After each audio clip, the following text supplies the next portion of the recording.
Could you please explain the procedure and how the eggs are collected? Yes, so after essentially what happens is when you go into the operating theater or procedure room, so first thing happens is you have IV line, so for anesthetic, then you have a series of ID checks. Usually, the theater team does their own ID check. ID check means like 3-point ID check minimum, so your age, your name, full name, your date of birth, and your address, for example. So then fertility team does their own ID check. Fertility specialists and embryologists or scientists do ID check. Again, 3-point ID check to ensure that's you. So your name, date of birth, and your address. And then also they do ID check manually and electronically. They check your test tubes where we collect the eggs against your name, your ID. So electronically with a tracking system and also manually with 2 people witnessing. So every point of handling of gametes need to be witnessed by 2 people, and also should be tracked electronically. You confirm your name, then against that ID we check your tubes already have your own name in electronic tag. So no way it can they can make a mistake, because like 2 people checking manually as the 3-point checks, and also it's being tracked electronically. So you do ID check and you like 1000% sure that's this patient's tube for egg collection. It's being tracked and double checked and manually witnessed, and then you're sure that then you can start the procedure. So you have general anesthetic, then internal scan, transvaginal scan. It's same scan as patients have during monitoring, transvaginal scan. Only difference is we attach a needle to the tip of the transvaginal scan for aspiration of follicles. So then after doing transvaginal scan, then aspiration process starts. Actual procedure is very simple, very safe, straightforward. Generally lasts approximately 10-15 minutes. So we do aspiration systematically. So when ovaries stimulated, enlarged, they become big, like 10-15 centimeters, and then they usually come down to the pelvis and sit just next to the vaginal wall. So essentially you don't have any space between ovary and the vaginal wall.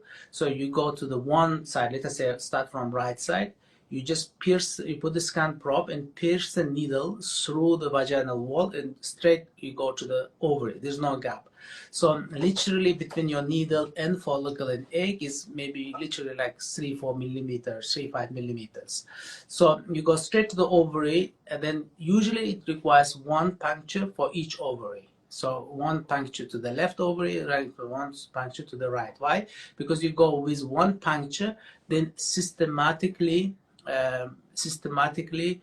collect the follicles. It's like picking fruit, yeah. So it's like let us say you're picking I don't know, grapes, for example. Yeah, so you start from one end. What happens is you start with the first follicle, when you aspirate, that follicle collapse, then next follicle comes to next to the tip of your needle, aspirate, and all of them one by one collapse, and ovary gets smaller and smaller and smaller, and you keep collapsing the follicles with using single puncture, and you can go to the all follicles and aspirate. You can get, I don't know, 5, 10 eggs, 50 eggs, depending on how you responded to stimulation from each ovary. So sometimes you need to make another puncture, because let us say you have very high response, some of the follicles not accessible, then you need to take the needle out, flush, and go again and aspirate all the follicles. So very importantly, in egg collection, essentially there are 2 different techniques, and some technique is where you aspirate mainly big follicles.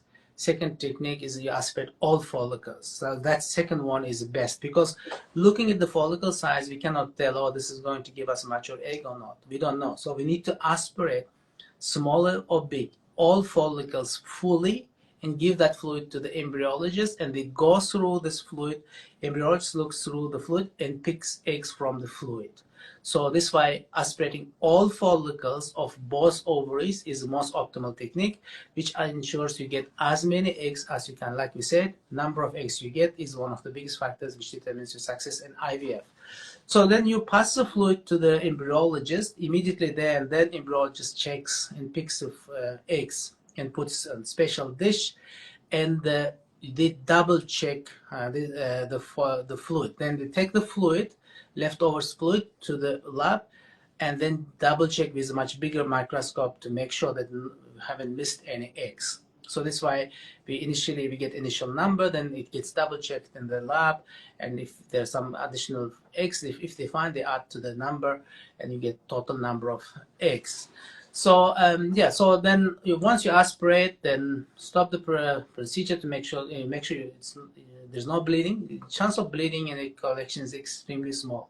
So chance of any complication is very low, because here it's very simple procedure. Using needle, goes straight to the ovary, and risk of any injury, infection, bleeding is extremely low because it's a very simple procedure.